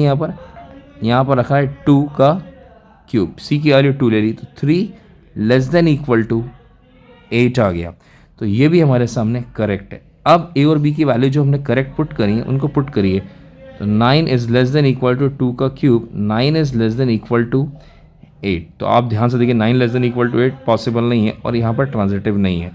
तो इसका जो आंसर आ रहा है रिफ्लेक्सिव नहीं है, ट्रांजिटिव नहीं है, सिमेट्रिक भी नहीं है। तो this is what the correct answer is. And the next question is this is very simple question again. Show that the relation R in the set 1 2 3, number से 1 2 3 दिए गए। अच्छा, रिलेशन भी उसने दिए गए, रिलेशन में 2 कोऑर्डिनेट्स ही दिए गए, इसके अलावा कोई कोऑर्डिनेट नहीं है, इसलिए आप 3 से कंफ्यूज मत होइएगा, यही दोनों से ही हमें आंसर्स निकालने हैं। तो बहुत ही ओरल क्वेश्चन है। अगर हमसे कोई कह रहा है रिफ्लेक्सिव है या नहीं है, तो ध्यान से देखिए, क्या इस रिलेशन के अंदर एक्स और वाई की वैल्यू बराबर है? भाई यहाँ तो बराबर नहीं है और यहाँ भी बराबर नहीं है, तो ये रिफ्लेक्सिव नहीं है। इसी प्रकार से ध्यान से देखते हैं सिमेट्रिक। तो सिमेट्री के अंदर क्या है? अगर 1 2 के साथ 1 2 है, ठीक है भाई, दैट इज 1 1 2 के साथ 2 1 होना चाहिए, तो यहाँ पर दोनों ही है। यहाँ ध्यान से देखिए रिलेशन में, इसका मतलब ये सिमेट्री तो इसके अंदर है। लास्ट है हमारे सामने ट्रांजिटिव। ट्रांजिटिव के लिए 1 2 के साथ 2 1 है अगर, तो 1 1 होना चाहिए, तो वो चीज़ भी पॉसिबल नहीं है क्योंकि 2 ही सेट्स हैं और ट्रांजिटिव में कम से कम 3 कोऑर्डिनेट्स तो होने ही चाहिए। तो साफ साफ तरह से कह सकते हैं, हम डायरेक्टली कह सकते हैं कि हमारे सामने ट्रांजिटिव का जो करेक्टर है वो पॉसिबल नहीं है। तो इसका आंसर जो आएगा दैट इज़ जो उसने दिया गया है वही हमारे सामने कि रिफ्लेक्सिव और ट्रांजिटिव नहीं है, ठीक है, रिफ्लेक्सिव और ट्रांजिटिव नहीं है और सिमेट्रिक है। This is what the correct answer is. Question number 7 है हमारे सामने। Show the relation R in a set A, all the books in a library of a college are x and y have the same number of pages. तो side से बात है, बहुत simple सा question दिया गया है हमारे सामने। मान लीजिए ये हमारे सामने 2 बुक्स हैं, एक बुक ये है, एक बुक ये है, ये एक्स बुक है, ये वाई बुक है, इसमें भी 100 पेजेस हैं, इसमें भी नंबर ऑफ पेजेस 100 है। तो अब जाहिर सी बात है, अगर कोई हमसे कहे रिफ्लेक्सिव प्रूफ करना है, तो रिफ्लेक्सिव में हमें क्या करना रहता है? That is very simple. कोई हमसे कहे कि x, में सेम बुक्स हैं, तो जाहिर सी बात है अगर कहेगा ये x है, x का x के साथ 100 पेजेस हैं, तो बिल्कुल 100% सेम नंबर ऑफ पेजेस होंगे। इसी प्रकार से अगर सिमेट्री की बात करें, सिमेट्री में क्या होगा? अगर x और y के पास 100 पेजेस हैं और अगर कोई पलट के इधर का इधर x इधर y रख दे, इधर x रख दे, तो क्या पेजेस चेंज हो जाएंगे? कि भाई इसके पास अभी भी 100 रहेंगे, इसके पास अभी भी 100 पेजेस रहेंगे। तो x y हो या y x हो, कैसे भी अलट पलट करके रखो तो ये सिमेट्री भी साथ में रहेगा। इसी प्रकार से अगर हम ट्रांजिटिव की बात करें, ट्रांजिटिव में मान लीजिए एक्स वाई और ये तीसरा मान लीजिए हमारे सामने ये जेड है, ठीक है, इसके पास भी 100 है क्योंकि लाइब्रेरी में जितनी भी बुक्स हैं सबके पास 100 पेजेस हैं, ठीक है भाई। अब हमें क्या करना है? मान लीजिए एक्स वाई के पास 100 है और वाई जेड के पास भी 100 है, तो एक्स जेड के पास कितने होंगे? 100 ही पेजेस होंगे। तो इसका मतलब क्या हो गया? एक्स जो जेड है उसके पास भी 100 पेजेस होंगे, मतलब इक्वल पेजेस होंगे जितने एक्स और वाई के पास हैं। एक्स और वाई यहाँ कोई पर्टिकुलर नंबर नहीं दिया गया है क्वेश्चन के अंदर, ये मैंने अपनी तरफ से माना है 100 पेजेस, तो उतने ही नंबर ऑफ पेजेस होंगे। तो इसका मतलब ये केस ट्रांजिटिव भी है। That is a very simple question. Next question देखते हैं। That is show the relation R in a set A 1 2 3 4 5 given by the relation A minus B is even। A minus B even है, तो सबसे पहले हमारे सामने सबसे important होता है रिलेशन। तो रिलेशन ये है कि a माइनस बी का मॉड एक इवन नंबर है। इवन मतलब it is a multiple of 2। ठीक है भाई। अब सबसे पहले अगर कोई भी इंसान रिफ्लेक्सिव चेक करेगा तो रिफ्लेक्सिव में क्या होता है, कोई भी नंबर हो, खाली 1 2 3 4 5 की बात नहीं हो रही है, 5 के बाद 6 7 8 100 नंबर्स ले, 200 नंबर्स है, कितने भी नंबर्स ले लो, हम इन जनरल बात कर रहे हैं क्योंकि यहाँ पर जो रिलेशन दिया गया है वो इवन नंबर दिया है। इवन इज जनरल नंबर है क्योंकि इवन नंबर्स तो इनफाइनाइट होते हैं, ये सब हम सब अच्छे से जानते हैं। तो अगर मान लीजिए हम a माइनस बी में b की जगह a रख दें, क्योंकि a और b में हमेशा b की जगह a रखेंगे, तो यहाँ पर आ गया 0। तो अब 0 हम सब जानते हैं, वी ऑल नो डैट कि 0 इज़ अ इवन नंबर। तो इसका मतलब ये रिफ्लेक्सिव तो है। इसी प्रकार से, इसी तरह से अगर हम सिमेट्री की बात करें, सिमेट्री की बात करें, अगर मान लीजिए हमारे सामने a minus b mod if दिया गया है 2n के बराबर है, देन b माइनस a का जो मॉड आएगा वो किसके बराबर आएगा। तो हम एक काम कर सकते हैं, इसको हम पलट दें, अगर इसमें माइनस कॉमन ले लें तो ये माइनस कॉमन आ गया। ठीक है भाई, माइनस कॉमन आया तो क्या हो जाएगा, that is equal to mod of minus 2n हो जाएगा। मॉड क्या करेगा भाई, मॉड जो है वो नेगेटिव साइन खा जाएगा तो 2n के बराबर ही आ जाएगा। तो ये भी क्या है, अभी भी एक इवन नंबर ही है। इसका मतलब ये सिमेट्री भी है, इसमें रिफ्लेक्सिव की प्रॉपर्टी भी है और सिमेट्री की प्रॉपर्टी भी पाई जा रही है। नंबर तीसरी प्रॉपर्टी हमारे सामने इसकी है ट्रांजिटिव की प्रॉपर्टी। ट्रांजिटिव की प्रॉपर्टी में क्या कहता है, अगर मान लीजिए हमारे सामने a माइनस बी, मान लीजिए हमारे सामने 2n है, b माइनस सी अगर मान लीजिए 2k है, ठीक है, क्योंकि ये तो आप जानते हैं इफ़। ठीक है, अब हमें प्रूफ क्या करना है, what we have to proof, then a minus C का जो मॉड है वो प्रूफ होना चाहिए एक इवन नंबर, ये हमें प्रूफ करना है। This we have to proof, ये आएगा कितना। तो जाहिर सी बात हम एक काम करते हैं, कोई भी दो नंबर्स ले लेते हैं जिससे कि आपके एग्जाम्पल से आसानी से समझ में आ जाएगा। एग्जाम्पल से कैसे समझ में आ जाएगा, ध्यान से देखो मेरे सामने। मान लीजिए मैंने कोई दो नंबर लिए, इन्हीं 1 2 3 4 5 में से दो नंबर लिए जिससे इवन आ जाए। तो मान लीजिए मैंने 1 और 5 ले लिया, ए और बी की वैल्यू क्या ली 1 5, तो 1 माइनस 5 माइनस 4 का मॉड 4 जो कि एक इवन के लिए सेट है। इसी प्रकार से अगर हम इसको 5 ले रहे हैं तो सी की वैल्यू आप कुछ भी ले लीजिए जिससे कि ये एक इवन ही है। इफ़ का मतलब है जो भी लेंगे हम करेक्ट लेंगे, इनकरेक्ट नहीं ले सकते। ठीक है, फिर इसको चेक करेंगे पुट करके। तो मान लीजिए एक बंदे ने क्या ले लिया, यहाँ 5 लिया, 5 के अलावा उसने इवन चाहिए तो उसने कहा 3 ले लेते हैं, है ना, 5 माइनस 3, सी की जगह 3 ले लिया, तो ये भी एक इवन आ गया। तो ये दोनों करेक्ट लेने ही है। अब ए और सी की वैल्यू पुट करते हैं हम, तो यहाँ हमने पुट किया 1 माइनस ए की जगह 1 और सी की जगह 3, मॉड लगाया, आंसर आ गया -2 का mod and you will get 2। तो ये भी एक इवन आ गया। क्या आ गया, इवन आ गया। इसका मतलब ये 100% क्या होगा, ट्रांजिटिव भी होगा। और हमें प्रूफ भी यही प्रूफ करना था, इक्विवेलेंस रिलेशन, क्योंकि इसके अंदर हमें साफ साफ नज़र आ रहा है कि ये रिफ्लेक्सिव भी है, सिमेट्रिक भी है और ट्रांजिटिव भी है, और ये तीनों कैरेक्टर्स मिलकर इक्विवेलेंस रिलेशन बना देंगे। फिर इसके बाद इसका जो नेक्स्ट पार्ट है हमारे सामने, दैट इज़ व्हाट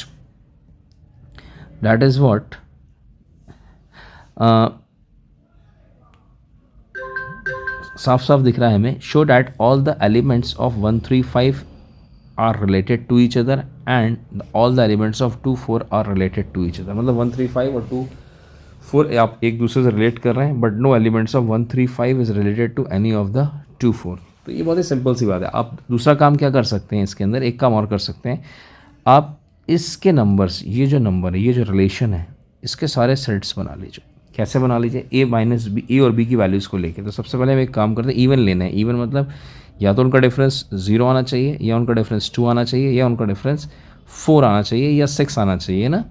तो यही इसके अलावा नहीं आना चाहिए, इवन आना चाहिए। तो हमने सबसे पहले सेट बनाना स्टार्ट किया, 1 के साथ 1, 1 के साथ, क्योंकि 1 माइनस 1 0 होता है, 1 के साथ 3, 1 के साथ 5। ठीक है भाई। इसी प्रकार से अगर हम 2 के साथ बनाना स्टार्ट करेंगे तो सबसे पहले 2 के साथ तो खुद 2 बनाएगा, फिर 2 के साथ 4 बना लेगा, ठीक है, और फिर 2 के साथ 6 तो होगा नहीं क्योंकि 6 नंबर ही नहीं है। फिर इसके बाद आएगा, मान लीजिए 3 है तो 3 के साथ सबसे पहले 3 खुद बनाएगा, 3 के साथ 1 बनाएगा, क्योंकि 3 - 1 इज़ ऑल्सो इवन नंबर, और इसके साथ 3 के साथ एक 5 नंबर भी बनाएगा। फिर 4 के साथ देख लेते हैं, 4 के साथ कौन बना सकता है, 4 के साथ खुद 4 बनाएगा। 4 के साथ हमारे सामने 2 बना सकता है, 4 के साथ 6 है नहीं तो 6 को लिखने की ज़रूरत नहीं है। 5 के साथ कौन बनाएगा, 5 के साथ खुद 5 बनाएगा सबसे पहले। फिर 5 के साथ स्टार्टिंग से देखिए, 5 के साथ इवन चाहिए तो 1 आ जाएगा, 5 के साथ 3 आ जाएगा, 3 आ जाएगा। तो ये सारे बनेंगे। अब ध्यान से अगर हम ध्यान से देखें तो 1 कह रहा है 135 आपस में रिलेट कर रहे हैं। ये जो 135 है ये आपस में रिलेट कर रहे हैं। तो 135, ये देखो 135, इसके अंदर इन कोऑर्डिनेट्स में से 135 है, मतलब जिसमें 135 है। ये देखो ये 135, 3 और 1 है इसमें, और यहाँ पर ध्यान से देखोगे तो 5 है, 3 और 1। तो ये सब 135 एक दूसरे से रिलेट कर रहे हैं। इसके अंदर 24 कहीं पे भी नहीं है, 24 का कोई इन्वॉल्वमेंट नहीं है। यस और नो, 24 का कोई इन्वॉल्वमेंट नहीं है। और फिर कह रहा है and all the elements of 24 are related to each other. 24 आपस में रिलेट कर रहे हैं। तो 24 को ध्यान से देखिए, 24, 22 ये आपस में रिलेट कर रहे हैं, और ये 24 आपस में एक दूसरे से रिलेट कर रहे हैं। ये एक दूसरे से रिलेट कर रहे हैं। यहाँ पर 135 नहीं आ रहा, ठीक है, 135 नहीं आ रहा। और फिर इसके बाद जो लास्ट कह रहा है but no element of 1, 3, 5 is related to any of 2, 4। तो ये भी मैंने आपको जस्ट समझा ही दिया है कि 135 में 24 नहीं आ रहा है और 24 में 135 नहीं आ रहा है। यस और नो, तो ये साफ साफ आपको दिख रहा है कि 135 में 24 नहीं आ रहा है और 24 में ये नहीं आ रहा है। यस और no, this is what the answer is. This is very simple question. Next question देख लेते हैं। क्वेश्चन नंबर 9 है, show that each of the relation R in the set A x belongs to integers 0 ≤ x ≤ 12 given by this. 2 parts के questions दिए गए, दोनों को अलग अलग सवाल दिए। इक्विवेलेंस रिलेशन हमें प्रूफ करना है। तो सबसे पहले हम फर्स्ट क्वेश्चन की अगर हम बात करें तो यहाँ पर अगर हम ध्यान से देखें, सबसे पहले फर्स्ट क्वेश्चन से पहले हम जनरल बात करते हैं दोनों के लिए कि इसमें नंबर्स क्या दिए गए हैं। तो यहाँ इंटीजर्स दिए गए हैं, एक्स की वैल्यूज़ दी गई हैं 0, 1, 2, -, 10, 11 एंड 12 ये दिए गए हैं। इसी प्रकार से अगर हम फर्स्ट क्वेश्चन की बात करें, द वेरी फर्स्ट क्वेश्चन जो कि हमसे कह रहा है a - b का जो मैग्नीट्यूड है या मॉड्यूलस है वो मल्टीपल ऑफ 4 है, जिसको हम 4n के बराबर लिख सकते हैं।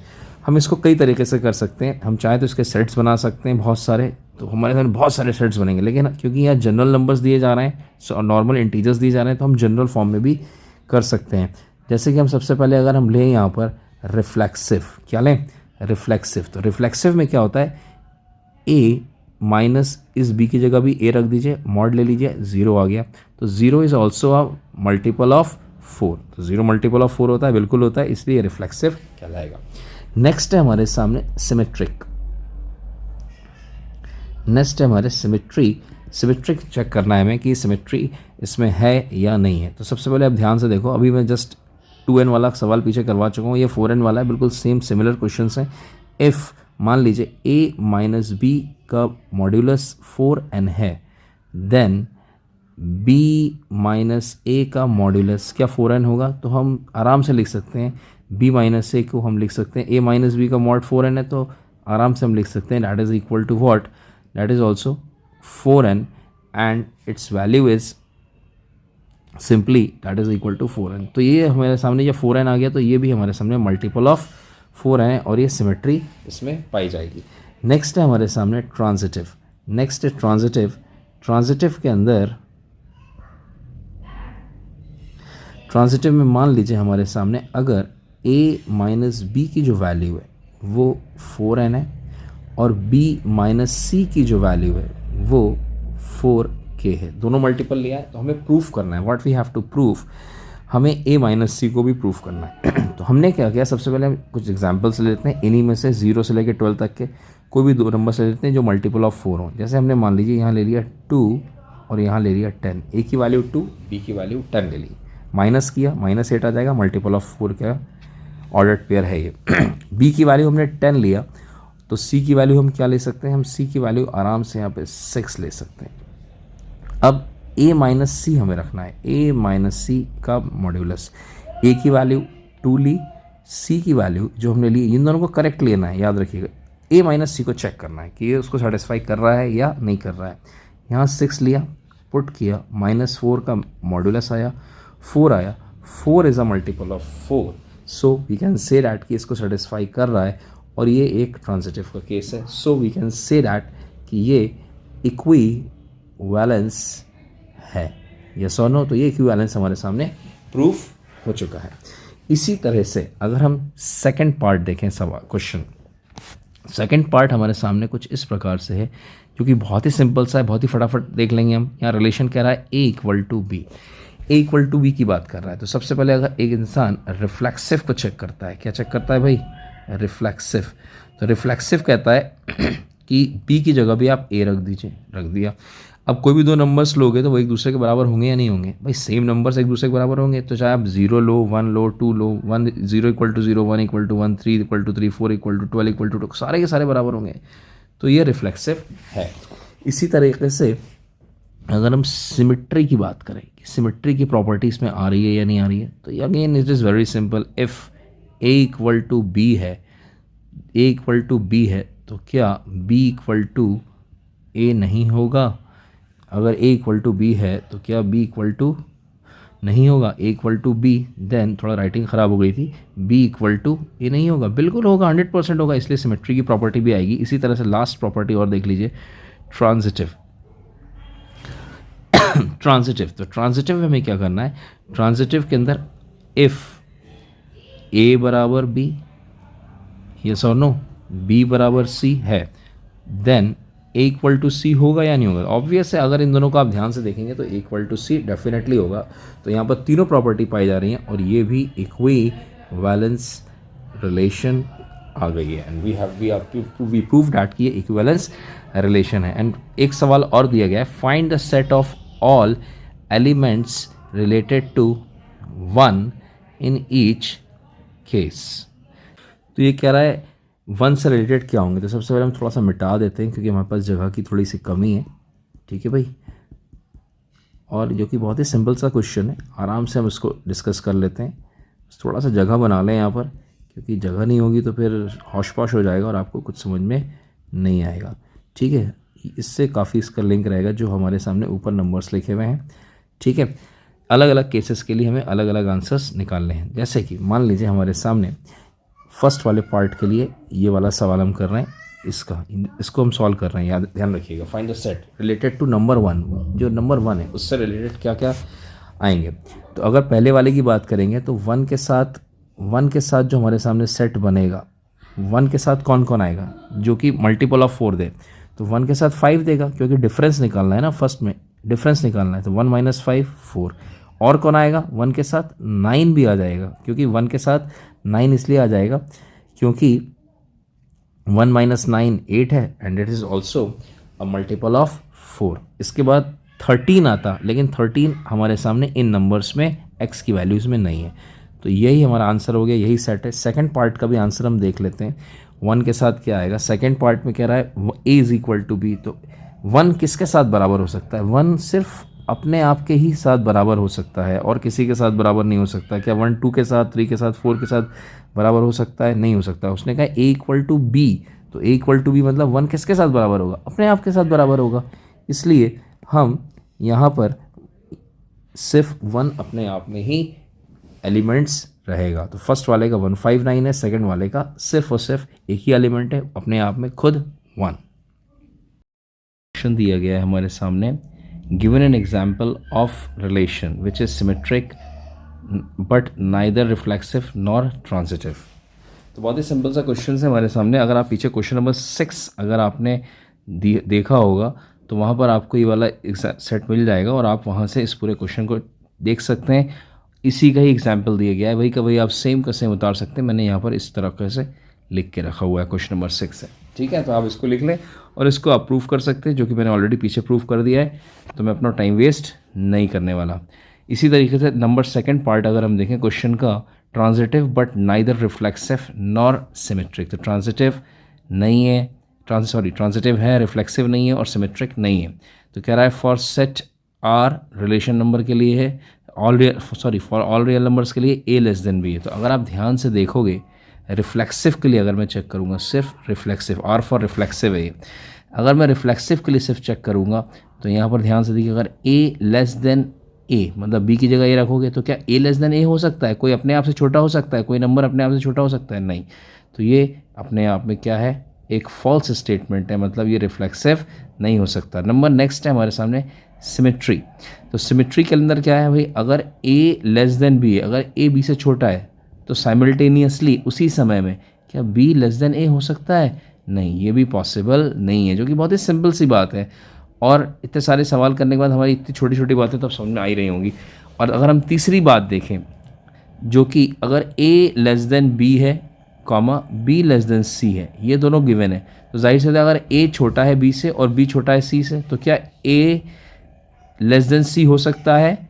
बिल्कुल हो सकता है। तो इसलिए ये ट्रांजिटिव का केस इसमें सही पाया जाएगा। तो this is what the example is, ये हमको एग्जाम्पल लिखना है। This is what for set all real numbers a less than b. Number third part है, कह रहा है रिफ्लेक्सिव और सिमेट्रिक तो है हमारे सामने बट ट्रांजिटिव नहीं है। ठीक है, तो रिफ्लेक्सिव है, सिमेट्रिक है हमारे सामने और ट्रांजिटिव नहीं है। कह रहा है एक एग्जाम्पल हमने लिया है, अपने मन से बनाया हुआ एग्जाम्पल है। सेट ए हमने लिया 1 2 3, उसके अंदर को नंबर्स हैं, रिलेशन आर भी गिवन दी गई है।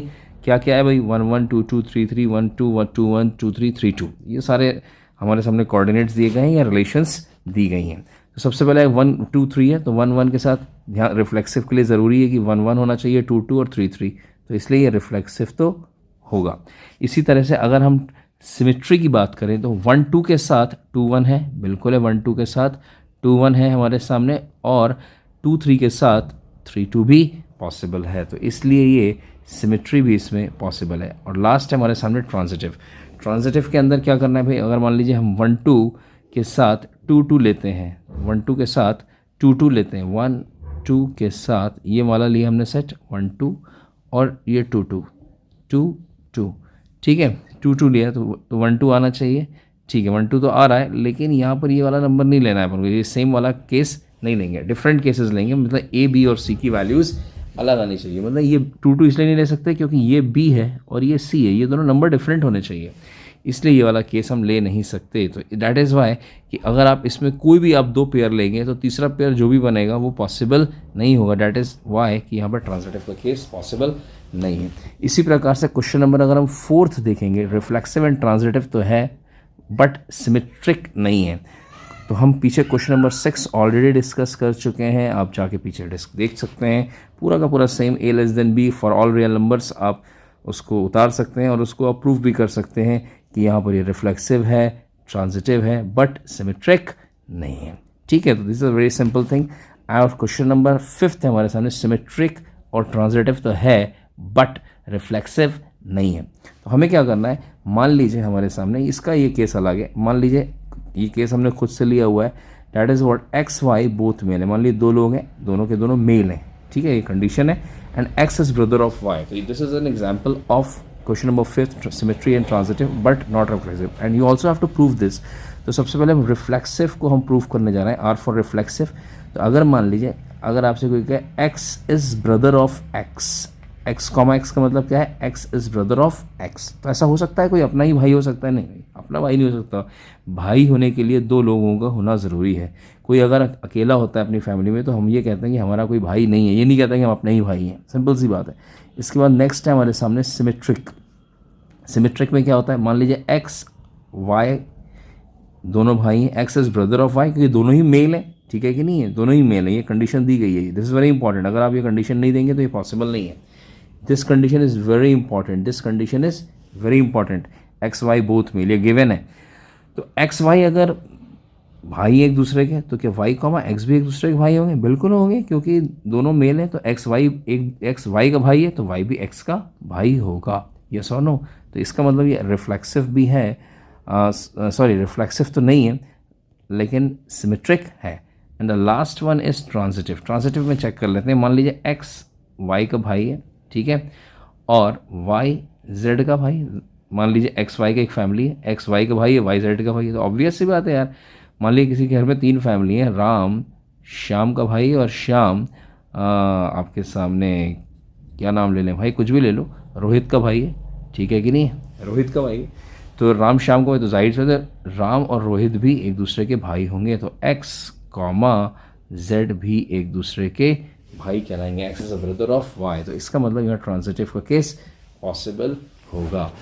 नेक्स्ट है हमारे सामने question number 11। Again a very simple question is show that the relation R in a set A of point plane P Q distance, ध्यान से पढ़िएगा, distance of a point P from origin is same as the distance of the point Q from the origin. तो कह रहा है कोई दो points हैं, ये ओरिजिन है, एक पी पॉइंट है, ये कोई दूसरा क्यू पॉइंट है। कह रहा है ये जो डिस्टेंस है ये दोनों डिस्टेंसेस इक्वल हैं। ठीक है, मतलब ओ पी बराबर, एक्चुअल में ओ पी बराबर ओ क्यू है, ओ पी बराबर ओ क्यू है। तो बहुत ही सिंपल कह रहा है इज एन इक्विवेलेंस रिलेशन। तो हमें इक्विवेलेंस रिलेशन प्रूफ करना है। तो सबसे पहले हम यहाँ पर प्रूफ करने जा रहे हैं रिफ्लेक्सिव के बारे में। किसके बारे में भाई? रिफ्लेक्सिव के बारे में। सबसे सिंपल सी चीज़ है। रिफ्लेक्सिव में क्या कह रहा है भाई? अगर मान लीजिए कह रहा है O P is equal to, मान लीजिए अभी दो की बात है, ओ पी और ओ क्यू की बात है, मान लीजिए कह रहा है ओ पी के बराबर है। ठीक है, खुद अपने आप खुद के बराबर हो सकता है, डेफिनेटली हो सकता है, तो ये रिफ्लेक्सिव है। इसी प्रकार से अगर हम सिमेट्री की बात करें, ठीक है, सिमेट्री की बात करें तो सिमेट्री के अंदर अगर ओ पी ओ क्यू के बराबर है तो क्या ओ क्यू ओ पी के बराबर होगा? डेफिनेटली होगा। ओ क्यू ओ पी के बराबर भी होगा, तो यहाँ सिमेट्री भी पॉसिबल है। इसी प्रकार से अगर हम ट्रांजिटिव की बात करें, इसकी बात करें ट्रांजिटिव की, तो ट्रांजिटिव में मान लीजिए हमारे सामने ओ पी ओ क्यू के बराबर है और ओ क्यू कोई तीसरा ओ आर के बराबर है, क्योंकि कंडीशन हमें जो लेनी है वो दो डिस्टेंसेस बराबर लेनी है।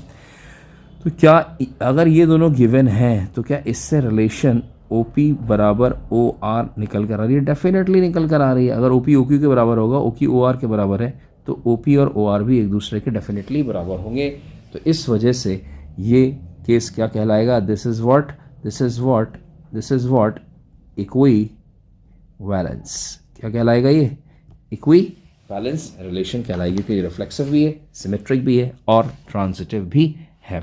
फिर इसके बाद अगला पार्ट अगर हम ध्यान से देखें, नेक्स्ट पार्ट है हमारे further show that the set of all the points related to the circle is as origin. तो अगर मान लीजिए बहुत सारे पॉइंट्स हैं हमारे सामने, ये ओरिजिन, उसने कहा है कि अगर हम सेंटर ले लें, सेंटर ओरिजिन ले लें, ओरिजिन एज सेंटर, तो मान लीजिए ये ओ पी है, ये ओ क्यू है, ये ओ आर है। तो हम ये तो जानते हैं ये डिस्टेंस, ये डिस्टेंस, ये डिस्टेंस, ये और भी पॉइंट्स हैं, ये और भी पॉइंट्स हैं, ये सब के सब बराबर हैं। तो अगर हम इन सबको ज्वाइन करेंगे तो ये डेफिनेटली सर्कल बनेगा, क्योंकि ये सब सेंटर ओ के लिए ये सब डिस्टेंसेस बराबर हैं, तो ये रेडियस की तरह वर्क करेंगी, तो ये एक क्या बनाएगा? सर्कल बनाएगा। This is very simple thing Indeed. इस तरह से हम इसको बना सकते हैं। नेक्स्ट क्वेश्चन देख लेते हैं, question number 12। Show that the relation R defined in set A of all triangles. Triangles की बात की जा रही है, तो T1 T2, T1 is similar to T2। तो दो ट्राइंगल्स हैं, एक का नाम T1 रख दिया, दूसरे का नाम T2 रख दिया, सिमिलर है, इज एन इक्विवेलेंस रिलेशन। तो सबसे पहले भैया हम क्या करने जा रहे हैं? सबसे पहले हम एक काम करते हैं, यहाँ पर रिफ्लेक्सिव प्रूफ करते हैं। किसको प्रूफ करते हैं? रिफ्लेक्सिव। तो रिफ्लेक्सिव में ज़रूरी है कि अगर दो सिमिलर ट्राइंगल्स हैं, तो अगर हमसे कोई कह रहा है कि मैं एक ट्राइंगल हूँ और मैं अपने आप से ही सिमिलर हूँ, तो डेफिनेटली सिमिलर होगा।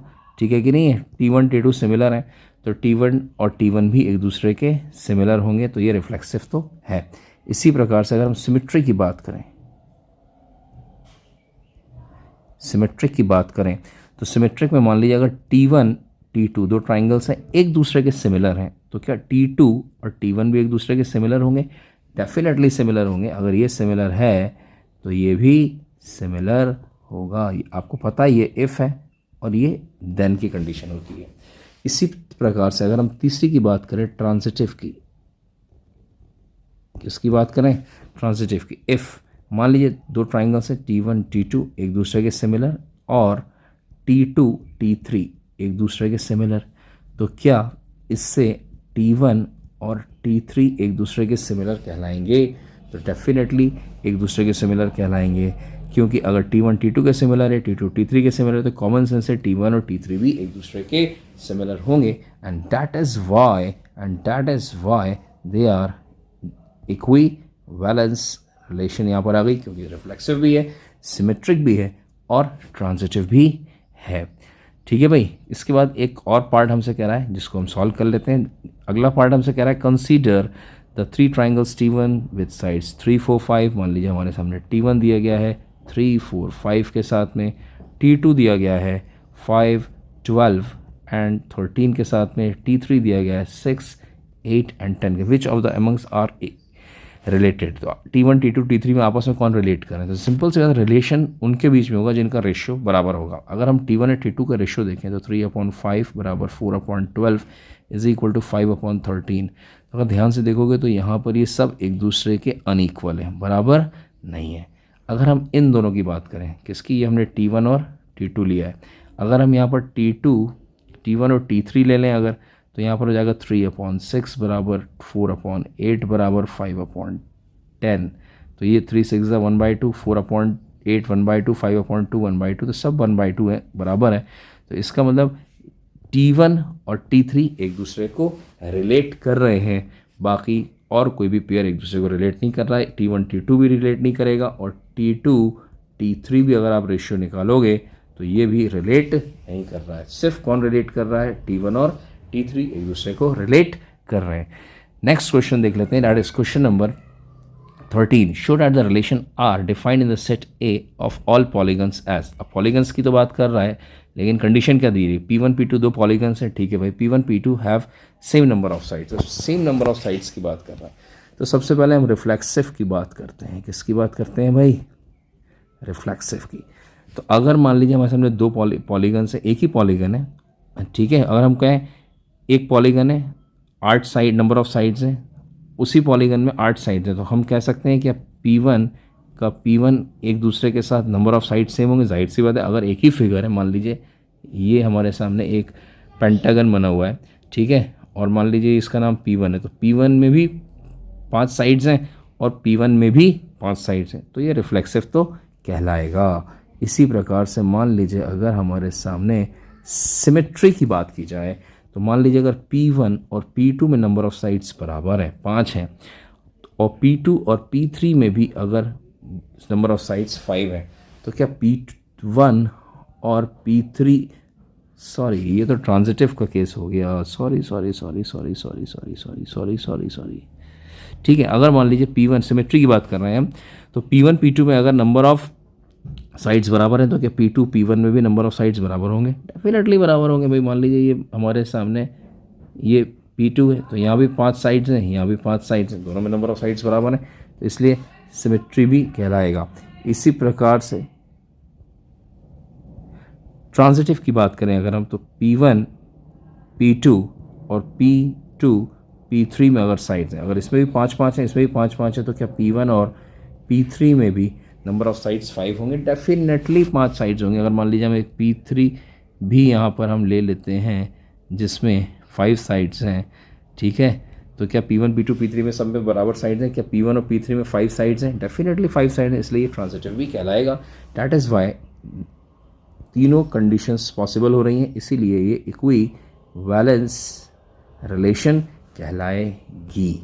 ये नो। इसके बाद हमारे सामने क्या है? What is the set of all elements related to the right triangle with 3 4 5। तो यहाँ पर 3 4 5 से रिलेटेड बात, तो सिंपल सी बात है, यहाँ पर जो हमसे बात की जा रही है इसके अंदर राइट ट्राइंगल है, 3 4 5 है। तो ये 3 4 5 अगर मान लीजिए हमारे सामने एक राइट ट्राइंगल है, ये 3 है, ये 4 है, ये 5 है, तो ये है क्या? It is a right angled triangle, ठीक है। तो ये सेट बनेगा हमारे सामने, ये जो सेट है, ये सेट काहे का है? It is a set of right angled triangle, ठीक है, set of right angle triangle, that is what the answer is. ये आंसर है इसका, सिंपली आप इसको सही से करके आराम से लिख सकते हैं। इसके बाद नेक्स्ट है हमारे सामने, बहुत सिंपल से क्वेश्चन है, 14th question, let L be the set of all lines x y R be the relation L defined as L1 है। L1 is parallel to L2। L1 और L2 मान लीजिए दो लाइन्स हैं हमारे सामने, ये L1 है, ठीक है, और ये L2 है, ये दोनों एक दूसरे के पैरेलल हैं।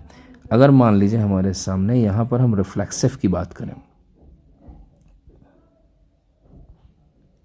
रिफ्लेक्सिव की बात करें अगर आप, तो अगर कोई हमसे कहे L1 is parallel to L1, तो डेफिनेटली रिफ्लेक्सिव होगा भाई। L1 कोई भी लाइन अपने आप से पैरेलल होती है, ठीक है, वैसे कोइंसिडेंट कहते हैं, लेकिन कोइंसिडेंट और पैरेलल एक ही चीज़ है, इसलिए यहाँ पर ये पैरेलल कहलाएगी। नेक्स्ट है हमारे सामने, दैट इज़ सिमेट्रिक।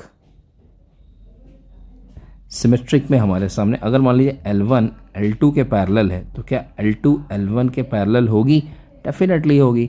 इसी प्रकार से मान लीजिए अगर हम ट्रांजिटिव की बात करें, बहुत सिंपल से क्वेश्चन है, अगर L1 L2 के पैरेलल है और L2 L3 के पैरेलल, मान लो एक और लाइन है L3 है पैरेलल है, तो क्या L1 और L3 पैरेलल है? डेफिनेटली L1 और L3 भी एक दूसरे के पैरेलल होंगे। तो ट्रांजिटिव भी है हमारे सामने और इसी वजह से ये इक्विवेलेंस रिलेशन कहलाएगा। इसके बाद हमारे सामने नेक्स्ट है हमारे सामने find the set of all lines related to the line y is equal to 2x+4। तो कह रहा है सेट ऑफ ऑल लाइंस बतानी है। तो बहुत ही सिंपल सी बात है, y इज इक्वल टू अगर 2x+4 है तो ये एक स्ट्रेट लाइन है, ठीक है। कोई भी एक स्ट्रेट लाइन है तो उसमें set of lines, parallel lines बहुत सारी होंगी, लेकिन इसका जो जनरल नाम होगा वो क्या होगा? वो इस रिलेटेड होता है इसके स्लोप से। तो सबसे पहले आप इसको किससे इक्वेट करेंगे? y is equal to 2mx।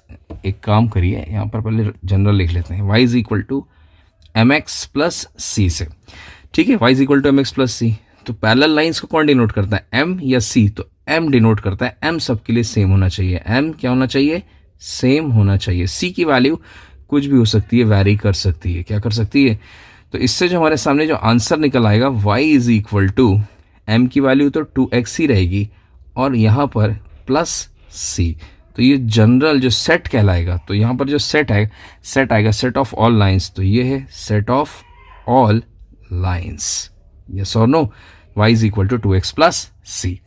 Next question है हमारे सामने, बहुत ही आसान क्वेश्चन है। Let r be the relation in the set 1 2 3 4। r relation दिया गया है, ध्यान रखिएगा, ठीक है। 1 2 2 4 ये सारे नंबर, ये सारे कोऑर्डिनेट्स दिए गए हैं। Choose the correct answer. इसमें करेक्ट आंसर हमको चूज करना है। तो बहुत ही सिंपल सी बात है भाई। सबसे पहले हमें रिफ्लेक्सिव अगर है तो इसमें 1 1 होना चाहिए भाई, है 1 1। 2 2 होना चाहिए, 2 2 भी है। 3 3 होना चाहिए, 3 3 भी है। 4 4 होना चाहिए, 4 4 भी है। तो ये रिफ्लेक्सिव तो यहाँ पर मोटा मोटा है। यस और नो? इसके बाद हमारे सामने अब आती है बात सिमेट्रिक की। तो सिमेट्रिक में क्या है हमारे सामने? 1 2 के साथ 1 2 के साथ 1 2 2। तो यहाँ पर 1 2 के साथ 2 2 नहीं आ सकता, 1 2 के साथ 2 2, क्योंकि बी और सी की वैल्यू डिफरेंट होनी चाहिए, ठीक है भाई। काम करते हैं 1 3 के साथ 1 3 के साथ कुछ और ले लेते हैं। 1 3 के साथ 3 2 ले लीजिए, है ना। 1 3 के साथ 3 2। तो यहाँ नहीं, अच्छा सिमेट्रिक है, सॉरी सिमेट्रिक है। तो सिमेट्रिक में तो अपन को पलट कर देखना है। 1 2 के साथ 2 1 है क्या? देखिए भाई 1 2 के साथ 2 1 नहीं है। इसके बाद 1 3 के साथ 3 1 है क्या? नहीं है। 3 2 के साथ 2 3 है क्या? कहीं पे भी नहीं है। तो इसका मतलब ये सिमेट्रिक नहीं है।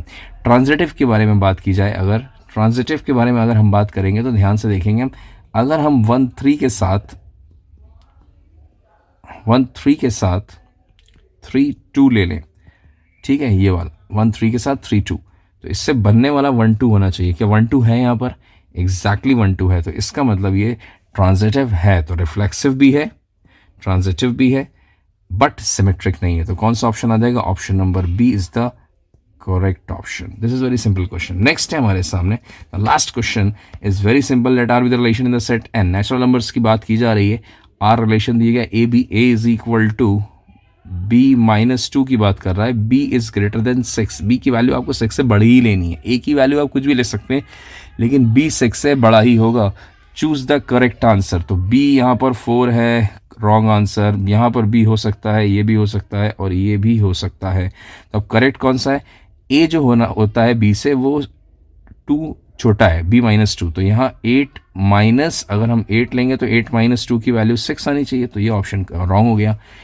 अगर हम 8 लेंगे तो 8 माइनस 2 6, तो 6 किसका आंसर है? तो सी ऑप्शन है। कौन सा आंसर है? सी। तो this is very simple question.